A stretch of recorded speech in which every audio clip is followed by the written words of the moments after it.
Hello, आज हम लोग पढ़ेंगे reasoning ability and problem solving के topic problem solving and analysis को। आज जो हम लोग पढ़ने वाले हैं वो हैं उन टाइप्स के बेसिस पे क्वेश्चंस जो कि हम लोग अपने पिछले लेक्चर्स में पढ़े हैं। उनके जो कॉन्सेप्ट्स वगैरह हैं वो हम लोग पहले पढ़ चुके हैं। अब हम लोग को समझना है कि किस तरीके से क्वेश्चन आते हैं, तो उनके जो क्वेश्चंस हैं उनको हम लोग सॉल्व करेंगे।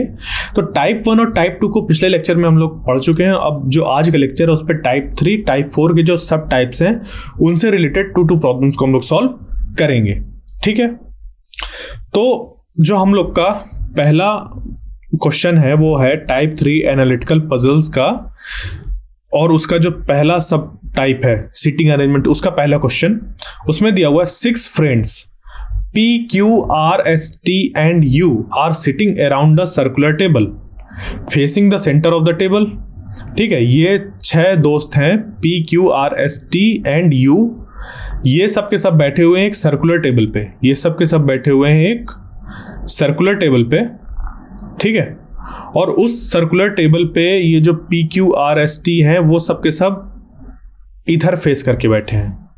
ठीक है, क्योंकि फेस इधर करके बैठे हैं या इधर करके बैठे हैं, उससे जो क्वेश्चन होगा उसको सॉल्व करने के बाद जो आंसर निकल के आएगा वो एकदम डिफरेंट निकल के आएगा। ठीक है, अगर हम लोग फेस इधर करके बैठा है या इधर कर रहे हैं तो एकदम आंसर हम लोग का अलग निकल के आएगा। क्लियर? तो ये बहुत ध्यान देना जरूरी होता है। यहाँ पे दिया हुआ facing the centre of the table, मतलब इधर करते हुए बैठे हैं। अब वो बैठे कैसे हैं वो इंफॉर्मेशन दी हुई है यहाँ पे आगे। P is second to the right of S। जो P है वो S के राइट में है। ठीक है, और कैसे राइट में है? 2 सीट में। ठीक है, पहली दूसरी सीट में, इस तरीके से पहला फिर दूसरा, दूसरे नंबर की सीट पे है। तो P is second to the right of S, तो हमें S को सबसे पहले बैठाना पड़ेगा। तो S को अगर हम लोग यहाँ पे बैठा दें, ठीक है, S को अगर हम लोग यहाँ पे बैठा दें इस जगह पे, तो क्या होगा? यहां से जो P है वो लेफ्ट हम लोग के राइट में है, S के राइट में। तो S का राइट अगर फेस उसका इधर है तो इसका राइट किधर होगा? इस तरफ। S का राइट होगा इस तरफ, और यहाँ पे 1 और 2 यहाँ पे हम लोग बैठा दें तो ये कौन बैठ गया? यहाँ पे P बैठ गया। ठीक है, उसके बाद आगे क्या दिया हुआ है? P is second to the right of S, ये हो गया। उसके बाद Q is sitting to the immediate left of T। जो Q है वो इमीडिएट लेफ्ट में बैठ रहा है T के। अब Q और T इनके बीच का रिलेशन ये है कि T बैठा है अगर इस तरफ तो उसके इमीडिएट लेफ्ट कौन सा होगा? ये वाला। और इधर कौन होगा?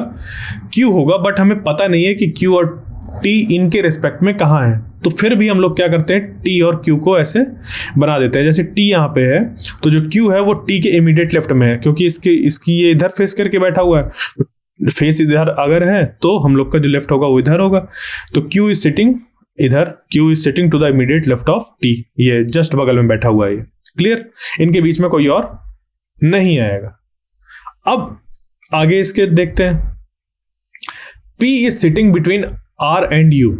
जो P है, P तो यहाँ है, वो R और U के बीच में बैठा हुआ है। तो अब R और U उनके 2 पोजीशन आ गए। R और U वो या तो ऐसे आ सकते हैं या तो R और U ऐसे आ सकते हैं। अब ये देखो 6 लोग यहाँ पे हम लोग के बैठ चुके हैं। ठीक है, बट बात वही है कि इनका अरेंजमेंट अब हम लोग को यहाँ पे फिक्स करना होगा। S is sitting to the immediate left of R। ये देखो ये चीज यहां से डिसाइड हो रही है कि R और U किधर बैठेंगे फाइनली, कि जो S है वो R के इमीडिएट लेफ्ट में है। तो R अगर इधर बैठा होगा तभी तो उसके लेफ्ट में यहाँ S होगा। तो ऊपर वाली जो पॉसिबिलिटी है वो पॉसिबल नहीं है। ठीक है, तो यहां से हम लोग अगर इसका ऐसा बना दें एक टेबल ऐसा, तो ये सब के सब ऐसे करके बैठे हुए हैं।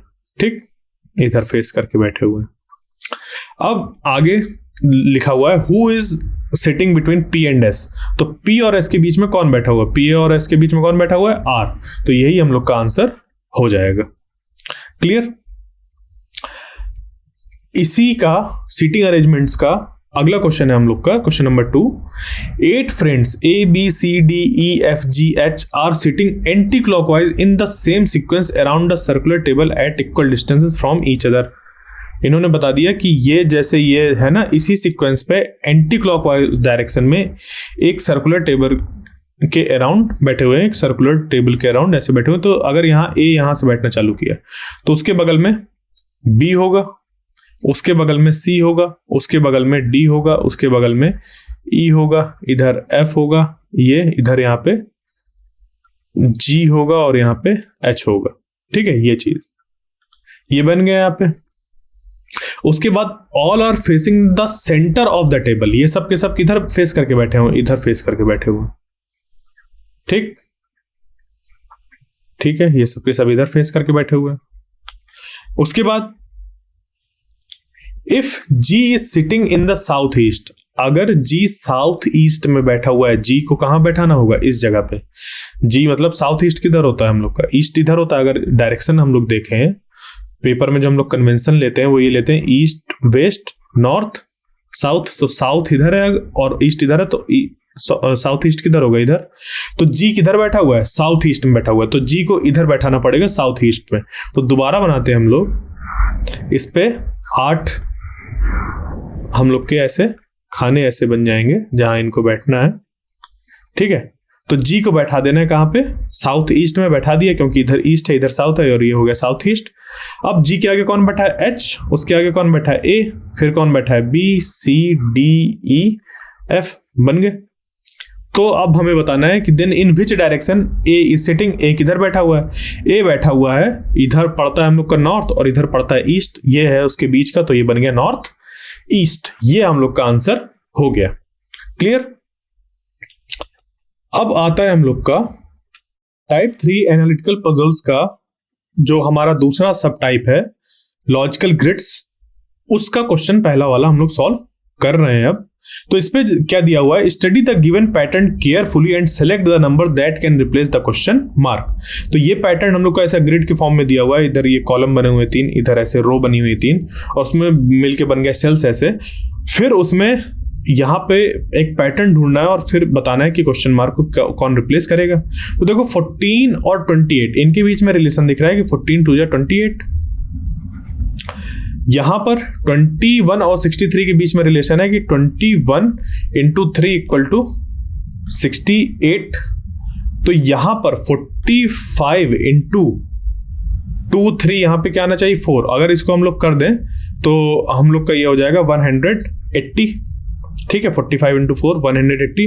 तो क्या यहाँ पे हम लोग का ऑप्शन दिया हुआ है, बिल्कुल ये आ रहा है हम लोग का, तो यहाँ पे 180 आ जाएगा। बट इसमें एक और चीज है कि जो हम लोग ने ये लॉजिक लगाया उसके अकॉर्डिंग ये वाले नंबर का यूज ही नहीं हुआ। तो अगर हम इसको यूज करना चाहें तो वो भी इस पे इंक्लूडेड है। कैसे, हम लोग यहां पर 2 की जगह 4 डिवाइडेड बाई 2 लिख सकते हैं, 3 की जगह पे 6 डिवाइडेड बाई 2 लिख सकते हैं, और इस हम जो हमारा 45 इंटू 4 था उस 4 को हम लोग लिख सकते हैं 8 डिवाइडेड बाई 2। तो इससे ये 180 आंसर आ जाएगा। 8 डिवाइडेड बाई 2 मतलब 4, तो 8 ये आ गया, 6 यहाँ पे आ गया और 4 यहाँ पे आ गया। तो इस तरीके से इनको इंक्लूड करके भी चीज़ें निकाली जा सकती हैं, बट हमारा आंसर ये गलत नहीं होगा अगर हम लोग 180 ऐसे निकालते हैं। बट हमें इनको इंक्लूड करके ही निकालना होगा क्योंकि ये चीज़ भी यहाँ पे मौजूद है। क्लियर। आगे देखते हैं लॉजिकल ग्रिड्स का क्वेश्चन नंबर 2। इसमें ये दिया हुआ है देखो 12 30 28 9 12 क्वेश्चन मार्क 13 40 17। इसमें भी वही चीज़ है कि study the given pattern carefully and select the number that can replace the question mark. ठीक है, तो यहाँ पर 12 और 30 इसको अगर हम लोग ऐड करें उस पर फिर 28 को भी ऐड कर दें, मतलब कि 12 + 30 + 28 अगर करते हैं तो ये बन जाता है हम लोग को 70। 13 + 40 करो और +17 करो तो ये भी क्या निकल के आ रहा है 70। इस हिसाब से इसका और इसका जो सम है वो कितना आना चाहिए, वो 70 के बराबर आना चाहिए। तो 9 + 12 कितना हो गया 21। क्लियर।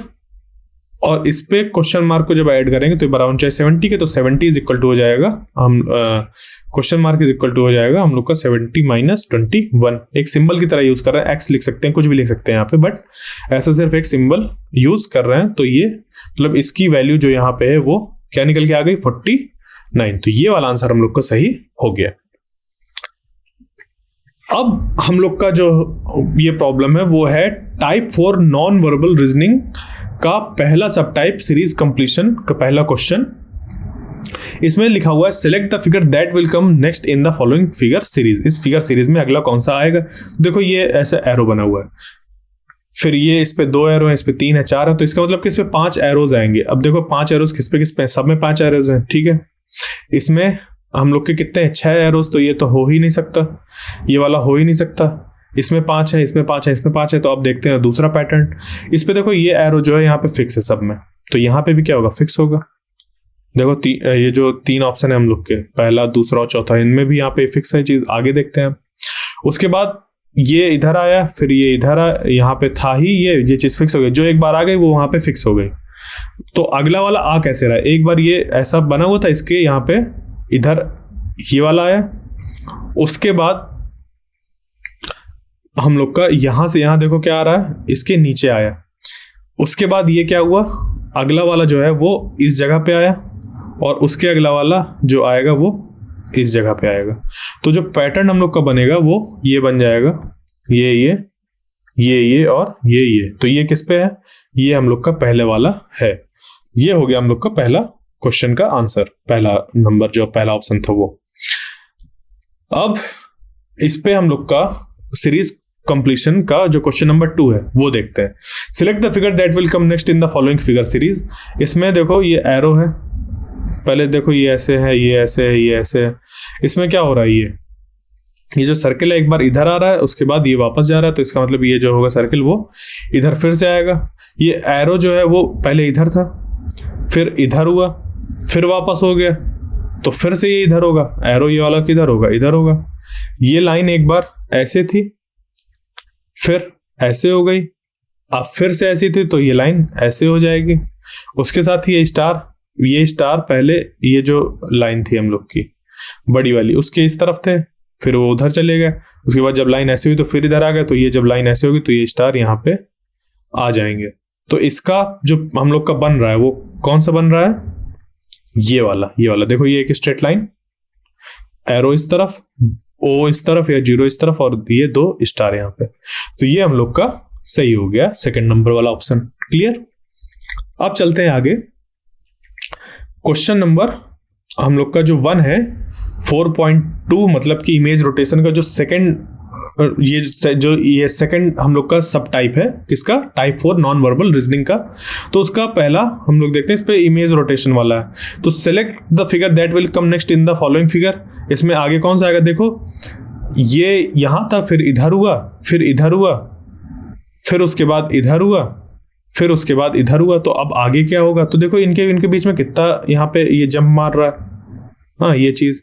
और फिर यहां से ये इधर आया, इस एंगल से इधर आया, फिर ये कहां पहुंच गया, इधर से इधर, फिर ये यहां से इधर पहुंच गया।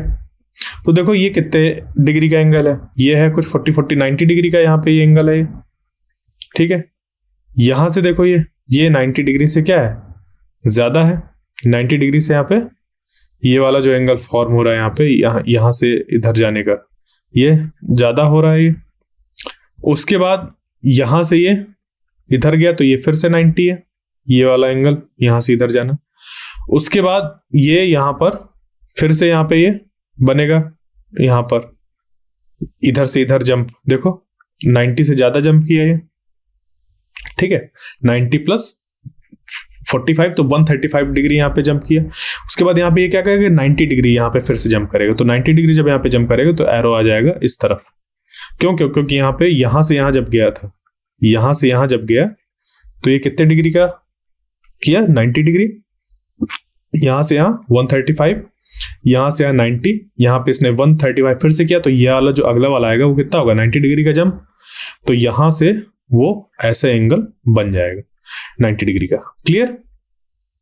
ये तो ऑप्शन कौन सा सही हो जाएगा हम लोग का? फोर्थ वाला। अब इसी इमेज रोटेशन का जो हम लोग का जो दूसरा क्वेश्चन है वो ये है, select the figure that will come next in the following figures. इसमें अगला वाला कौन सा फिगर आएगा? तो ये अभी ऐसा है ट्राइंगल, ये फिर इधर हो गया, ये नीचे आ गया, तो इसमें ये ट्राइंगल ऐसे आके ऐसे यहाँ पे फॉर्म हो जाएगा। ठीक है, किस पे आ रहा है? ये इसमें आ रहा है, बट साथ ही साथ इसके नन ऑफ दीज वाला भी ऑप्शन है, तो हमें पूरा चेक करना पड़ेगा। अब देखो यहाँ पे सर्कल यहाँ पे था, यहाँ से ये इधर चला गया, इसमें ये यहाँ से यहाँ चला गया, तो इसमें किधर चल जाएगा? यहाँ से यहाँ चला जाएगा, ये मतलब सर्कल यहाँ पे आएगा, ये ऐसा सेडेड पूरा, ये सर्कल आ गया यहाँ पे। अब देखो यहाँ पे ब्लैक कलर इस पे था, फिर देखो ये जो यहाँ पे शेप बना हुआ है उस पे 4 टुकड़े हैं, 1 2 3 4, तो यहाँ से यहाँ ब्लैक इस पे आया, फिर इससे इसमें आया, फिर इससे इसमें आएगा, तो ब्लैक कलर यहाँ पे आ रहा है। और यहाँ पे ये जो लाइन थी, पहले 1 थी, फिर 2, फिर यहाँ पे 3 हुई, तो यहाँ पे कितनी होंगी? 4, 1 2 3 4, 4 यहाँ पे लाइन, तो ये वाला हम लोग का ऑप्शन सही हो गया। क्लियर? तो आज हम लोग ने पढ़ा है टाइप 3, टाइप 4 जो हम लोग के टाइप के जो प्रॉब्लम्स होती हैं, प्रॉब्लम सॉल्विंग इन एनालिसिस के, उसके जो सब टाइप्स हैं उनके बेसिस पे हम लोग ने उसके 2 क्वेश्चंस को सॉल्व किया है। Thank you.